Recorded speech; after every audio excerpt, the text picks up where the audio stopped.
Today in this video we will learn about how to set up ACL list in WHM root.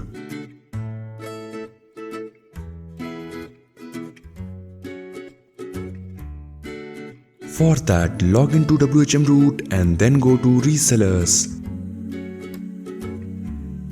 Now click on Edit Reseller Nameservers and Privileges. Now here, select the reseller and then click on Submit.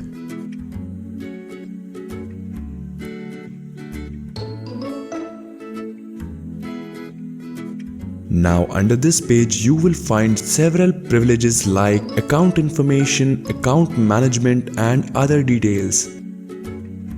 Once you are ready filling up all the privileges, click on Save Selections as a new ACL list. In this way, this named ACL list will be generated. Now click on Save All Settings.